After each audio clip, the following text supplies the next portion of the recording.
Everyone, welcome back to the channel We Gurukul and we are back with the daily current affairs 7 और 8 जनवरी 2024 के current affairs के साथ हम आ चुके हैं। और डेली करंट अफेयर्स इसलिए क्योंकि जब आप डेली बेसिस पे करंट अफेयर्स को रिवाइज करते हैं और आप उसको ब्रेक डाउन करते हैं तो it becomes easy to you for you to understand. तो सबसे पहले हम शुरू करते हैं क्वेश्चन नंबर वन से ही शुरू करेंगे। सो क्वेश्चन नंबर वन है कि who is responsible for collecting मोबन honey in Sundarbans and how did this secure the geographical indication GI tag. ठीक है, तो इसका आंसर क्या होगा? इसका आंसर होगा local community, option C, local community Mouli through a competitive process. अब ये लोकल कम्युनिटी मोली जो है, इन्होंने सुंदरबन से मोबाइल हनी कलेक्ट किया। ठीक है, and how did they secure the geographical indication GI tag through competitive process. अब देखिए आपको ये क्वेश्चन कैसे फंसा सकता है ना। आपको लगेगा, अगर आपने इसके बारे में पढ़ा होगा, तो WPFDCL का भी बहुत बड़ा रोल है और मोरी कम्युनिटी का भी बहुत बड़ा रोल है। तो आप क्वेश्चन नंबर ए और सी में कंफ्यूज हो सकते हैं, बट मोली कम्युनिटी जब क्वेश्चन आप देखेंगे तो वो पूछता है कि who is responsible for collecting mobile honey instruments, not for applying for the GI tag. क्योंकि WBFDCL जो है, West Bengal forest development corporation limited, इन्होंने मोबन हनी जो कलेक्ट किया गया था उसके जीआई टैग के लिए अप्लाई करने में मोली कम्युनिटी की मदद की। ठीक है, WFDCL ने जीआई टैग के लिए अप्लाई किया और कॉम्पिटिटिव प्रोसेस क्यों? क्योंकि पुणे की एक कंपनी के साथ इनका कॉम्पिटिशन था, जिसके बाद इन्होंने जीआई टैग को सिक्योर किया।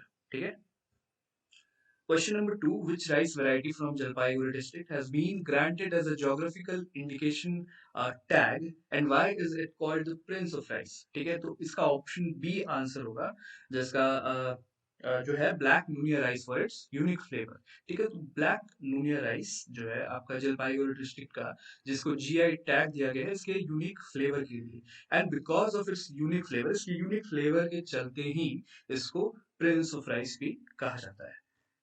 Now, what does DPAM stand for in the context of disinvestment in India? तो इसका आंसर ए होगा, which is Department of Investment and Public Assessment, ठीक, Asset Management। ठीक है, Department of Investment and Public Asset Management। और यही जो DPAM है, ये आपका प्राइवेटाइजेशन सेक्टर जो है उसको भी हैंडल करती है।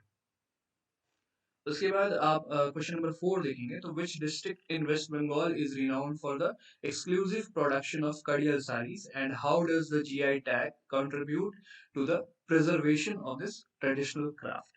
तो इसका आंसर बी होगा, मिर्जापुर। ठीक है, Mirzapur by safeguarding traditional techniques. कैसे? क्योंकि देखिए इनका जो ट्रेडिशनल टेक्निक है, उसको अगर किसी भी चीज को जीआई टैग मिलता है तो जाहिर सी बात है कि उसको प्रिजर्व किया जाता है। ठीक है, क्वेश्चन नंबर 5 अगर हम देखते हैं, तो who unveiled the logo and the booklet for Bharat mobility global expo 2024 in new Delhi? तो ये यूनियन मिनिस्टर जो हमारे, ऑप्शन बी जो है, यूनियन मिनिस्टर पीयूष गोयल ने इसको अनवील किया था। Now question number 6, what was the total amount of goods and services tax GST collection in दिसंबर 2023?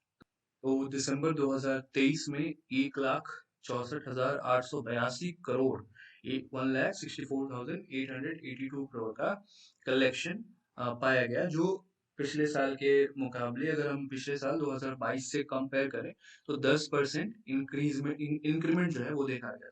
ठीक है, क्वेश्चन नंबर 7 अगर हम देखते हैं, तो question number 7 is, in October 2021 what milestone did India's forex reserve achieve? So it is option E, $645 billion. It's highest till now.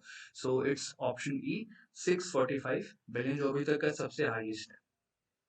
Which country has set to join BRICS, doubling its membership? तो इसका option जो है, कौन से ऐसे देश हैं जो ब्रिक्स को ज्वाइन करने वाले हैं? तो इसका जो ऑप्शन है वो होगा B, Saudi Arabia, Iran, UAE, Ethiopia and Egypt. ठीक है, क्वेश्चन नंबर 9 जो है वो कहता है कि what is the projected GDP growth for India in 2024 according to the UN report? तो बेसिकली इसका जो आंसर होगा वो होगा 6.2%।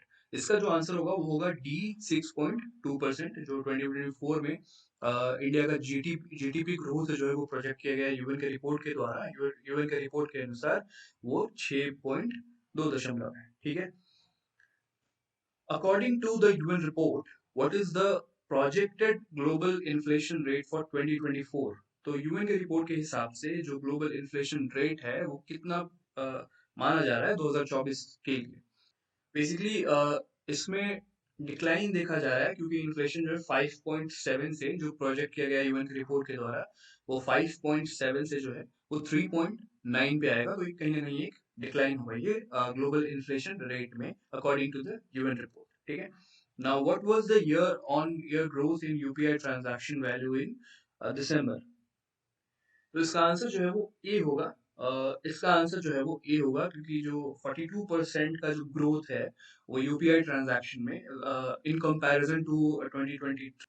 क्वेश्चन नंबर 12 है, what is the projected GDP growth for India in FY 2023-24 as per the first estimates by the National Statistical Office NSO? तो इसका answer होगा सी 7.3। In which sector is double-digit growth expected? ठीक है, according to the NSO's projection. And what is the specific growth rate anticipated? तो construction sector जो है उससे जो ग्रोथ जो है वो एक्सपेक्ट किया जा रहा है और वो ग्रोथ का जो रेट है वो होगा 10.7%। Now, which bank is exclusively authorized to issue an in cash electoral bonds?